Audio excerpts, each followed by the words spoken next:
श्री बृहस्पतिवार व्रत कथा। भारतवर्ष में एक राजा राज्य करता था। वह बड़ा प्रतापी और दानी था। वह नित्य गरीबों की और ब्राह्मणों की सहायता करता था। यह बात उसकी रानी को अच्छी नहीं लगती थी। वह ना ही गरीबों को दान देती, ना ही भगवान का पूजन करती थी और राजा को भी दान देने से मना किया करती थी। एक दिन राजा शिकार खेलने वन को गए हुए थे तो रानी महल में अकेली थी। उसी समय बृहस्पति देव साधु के वेश में राजा के महल में भिक्षा के लिए गए और भिक्षा मांगी। रानी ने भिक्षा देने से इनकार किया और कहा कि हे साधु महाराज, मैं इस दान पुण्य से तंग आ गई हूँ। मेरा पति सारा धन लुटाता रहता है। मेरी इच्छा है कि हमारा धन नष्ट हो जाए, फिर न रहेगा बांस न बजेगी बांसुरी। साधु ने कहा, हे देवी, तुम तो बड़ी विचित्र हो। धन और संतान तो सभी चाहते हैं, पुत्र और लक्ष्मी तो पापी के घर में भी होनी चाहिए। यदि तुम्हारे पास अधिक धन है तो भूखों को भोजन दो, प्यासों के लिए प्याव बनवा, मुसाफिरों के लिए धर्मशालाएं खुलवा, जो निर्धन अपनी कुंवारी कन्याओं का विवाह नहीं करा सकते हैं उनका विवाह करा दो। ऐसे और कई काम हैं जिनके करने से तुम्हारा यश लोक परलोक में फैलेगा। परंतु रानी पर उपदेश का कोई प्रभाव न पड़ा। वह बोली, महाराज, आप मुझे ऐसा न समझाएं। मैं ऐसा धन नहीं चाहती जो हर जगह बांटती फिरूं। साधु ने उत्तर दिया कि यदि तुम्हारी ऐसी इच्छा है तो तथास्तु। तुम ऐसा करना कि बृहस्पतिवार को घर लीप कर पीली मिट्टी से अपना सिर धोकर स्नान करना, भट्टी चढ़ाकर कपड़े धोना। ऐसा करने से आपका सारा धन नष्ट हो जाएगा। इतना कहकर वह साधु महाराज वहां से आलोप हो गए। जैसे वह साधु कहकर गया था, रानी ने वैसा ही किया। 6 बृहस्पतिवार ही बीते थे कि उसका समस्त धन नष्ट हो गया और भोजन के लिए दोनों समय तरसने लगे, सांसारिक भोगों से दुखी रहने लगे। तब वह राजा रानी से कहने लगा, तुम यहाँ पर रहो, मैं दूसरे देश में जाऊं, क्योंकि यहाँ पर मुझे सभी मनुष्य जानते हैं, इसलिए कोई कार्य भी नहीं कर सकता। देश चोरी परदेश भिक्षा बराबर। ऐसा कहकर राजा परदेश चला गया। वहाँ जंगल को जाता और लकड़ी काट कर लाता और शहर में बेचता। इस तरह जीवन व्यतीत करने लगा। एक दिन दुखी होकर जंगल में एक पेड़ के नीचे आसन जमा कर बैठ गया। वह अपनी दशा को याद करके व्याकुल होने लगा। बृहस्पतिवार का दिन था। एकाएक उसने देखा कि निर्जन वन में एक साधु प्रकट हुआ। वह साधु भेष में स्वयं बृहस्पति देवता थे। लकड़हारे के सामने आकर बोले कि हे लकड़हारे, इस सुनसान जंगल में तू किस चिंता मग्न में क्यों बैठा है? लकड़हारे ने दोनों हाथ जोड़कर प्रणाम किया और उत्तर दिया, महात्मा जी, आप सब कुछ जानते हो, मैं क्या कहूँ। यह कहकर रोने लगा। उस साधु को आत्मकथा सुनाई। महात्मा जी ने कहा कि तुम्हारी स्त्री ने बृहस्पति देव के दिन वीर भगवान का निराधन किया, जिसके कारण रुष्ट होकर तुम्हारी यह दशा कर दी है। अब तुम चिंता को दूर करके मेरे कहने पर चलो तो तुम्हारे सब कष्ट दूर हो जाएंगे और भगवान पहले से भी अधिक संपत्ति देंगे। तुम बृहस्पतिवार के दिन कथा किया करो। 2 पैसे के चने मुनक्कर मंगवाकर उसका प्रसाद बनाओ और शुद्ध जल के लोटे में शक्कर मिलाकर अमृत तैयार करो। कथा के पश्चात सारे परिवार को और सुनने वाले प्रेमियों में अमृत व प्रसाद बांटकर आप भी ग्रहण किया करो। ऐसा करने से भगवान तुम्हारी सब कामनाएं पूर्ण करेंगे।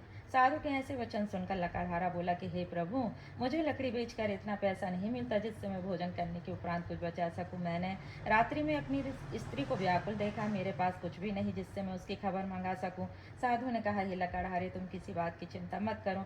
बृहस्पतिवार के दिन तुम रोजाना की तरह लकड़ियां लेकर शहर को जाओ। तुमको रोज से 2 गुना धन प्राप्त होगा, जिससे तुम भली भांति भोजन कर लोगे और बृहस्पति देव की पूजा का सामान भी आ जाएगा। इतना कहकर वहां से साधु अंतर्ध्यान हो गए। धीरे धीरे समय व्यतीत होने पर फिर वही बृहस्पतिवार का दिन आया। लकड़हारा जंगल से लकड़ी काट कर किसी भी शहर में बेचने गया। उसे उस दिन से और दिन से अधिक पैसा मिला। राजा ने चना गुड़ आदि लाकर गुरुवार का व्रत किया। उस दिन से उसके सभी क्लेश दूर हुए। परंतु जब दोबारा गुरुवार का दिन आया तो बृहस्पतिवार का व्रत करना भूल गया। इस कारण बृहस्पति भगवान नाराज हो गए। उस दिन से उस नगर के राजा ने विशाल यज्ञ का आयोजन किया था। शहर में यह घोषणा करा दी गई कि कोई भी मनुष्य अपने घर में भोजन न बनावे, न आग जलावे, समस्त जनता मेरे यहाँ भोजन करने आवे। इस आज्ञा को जो न मानेगा उसके लिए फांसी की सजा दी जाएगी। इस तरह की घोषणा संपूर्ण नगर में करवा दी गई।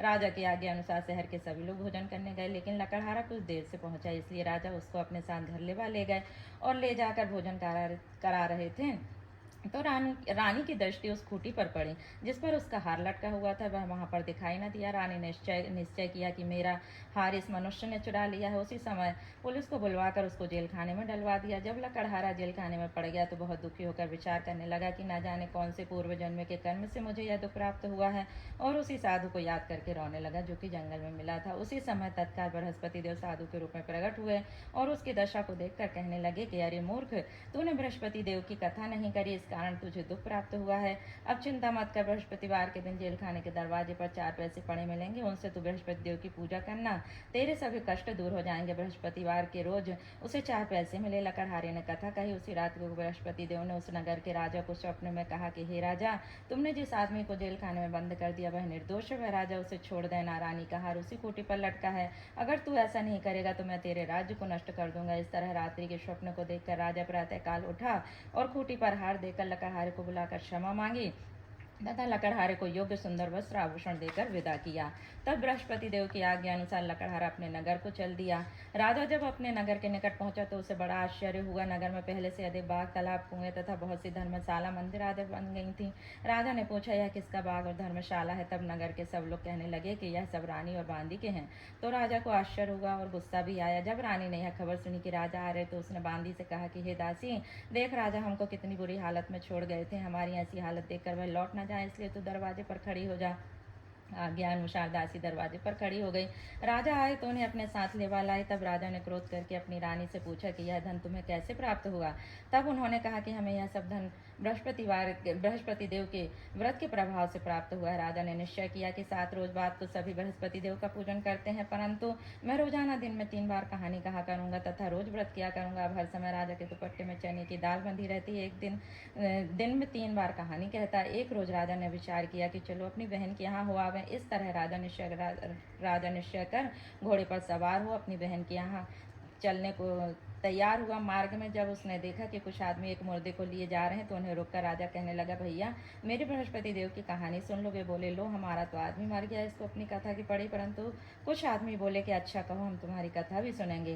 राजा ने दाल निकाली और जब कथा आदि हुई थी तो मुर्दा हिलने लग गया और जब कथा समाप्त हो गई तो राम राम करके मनुष्य उठकर खड़ा हो गया। आगे मार्ग में उसे एक किसान खेत में हल चलाता मिला। राजा ने उसे देखा और उससे बोला, अरे भैया मेरी बृहस्पतिवार की कथा सुन लो। किसान बोला, जब तक मैं तेरी कथा सुनूंगा जब तक 4 हरैया जोत लूंगा, जा अपनी कथा किसी और को सुनाना। इस तरह राजा आगे चलने लगा। राजा के हटते बैल पछाड़ खाकर गिर गए तथा उसके पेट में बड़ी जोर से दर्द होने लगा। उस समय उसकी माँ रोटी लेकर आई हुई थी। उसने जब यह देखा और अपने पुत्र से सब हाल पूछा तो बेटे ने सभी हाल कह दिया और बुढ़िया दौड़ी दौड़ी उस घुड़सवार के पास पहुंची और उससे बोली कि मैं तेरी कथा सुनूंगी, तू अपनी कथा मेरे खेत पर चलकर ही कहना। राजा ने बुढ़िया के खेत पर जाकर कथा कही, जिसके सुनते उसके बैल खड़े हो गए तथा किसान के पेट का दर्द बंद हो गया। राजा अपनी बहन के घर पहुंचा। बहन ने भाई की खूब मेहमानी की। दूसरे रोज राजा प्रातःकाल जगा तो वह देखने लगा कि सब लोग भोजन कर रहे हैं। राजा ने अपनी बहन से कहा, ऐसा कोई मनुष्य है जिसने भोजन न किया हो, वह मेरी बृहस्पतिवार की कथा सुन ले। बहन बोली, हे भैया यह देश ऐसा ही, यहाँ पहले लोग भोजन करते बाद में अन्य काम करते, अगर कोई पड़ोस में हो तो देख आओ। वह ऐसा कहकर देखने चली गई, परंतु उसे कोई ऐसा व्यक्ति नहीं मिला जिसने भोजन न किया हो। अतः वह एक कुम्हार के घर गई जिसका लड़का बीमार था। उसे मालूम हुआ कि उनके यहाँ 3 रोज से किसी ने भोजन नहीं किया। रानी ने अपने भाई की कथा सुनने के लिए कुम्हार से कहा। वह तैयार हो गया। राजा ने जाकर बृहस्पतिवार की कथा कही, जिसको सुनकर लड़का ठीक हो गया तथा राजा को बहुत प्रशंसा होने लगी। एक रोज राजा अपनी बहन से कहने लगा कि हे बहन, हम अपने घर को जाएंगे, तुम भी तैयार हो जाओ। राजा की बहन ने अपनी सास से कहा। सास ने कहा, हाँ चली जा, परंतु अपने लड़कों को मत ले जाना क्योंकि तेरे भाई की कोई औलाद नहीं। बहन ने अपने भैया से कहा कि हे भैया मैं तो चलूंगी परंतु कोई बालक नहीं जाएगा। राजा बोला, जब कोई बालक नहीं जाएगा तो तुम भी क्या करोगी? बड़े दुखी मन से राजा अपने नगर को लौट आया। राजा ने अपनी रानी से कहा कि हम निर्वंशी राजा, हमारा मुंह देखने का धर्म नहीं और कुछ भोजन आदि नहीं किया। रानी बोली, हे प्रभु, बृहस्पति देव ने हमें सब कुछ दिया है तो हमें औलाद भी अवश्य देंगे। उसी रात को बृहस्पति देव ने राजा से स्वप्न में कहा कि हे राजा, उठ सभी सोच त्याग, तेरी रानी गर्भ से है। राजा को यह बात सुनकर बड़ी खुशी हुई। 9वें महीने में उसके गर्भ से सुंदर पुत्र पैदा हुआ। तब राजा बोला, हे रानी, स्त्री बिना भोजन के रह सकती है, बिना कहे नहीं कह रह सकती। जब मेरी बहन आवे तो तुम उससे कुछ ना कहना। तब रानी ने सुनकर हाँ कर दिया। जब राजा की बहन ने यह शुभ समाचार सुना तो वह बहुत खुश हुई तथा बधाई लेकर अपने भाई के यहाँ आई।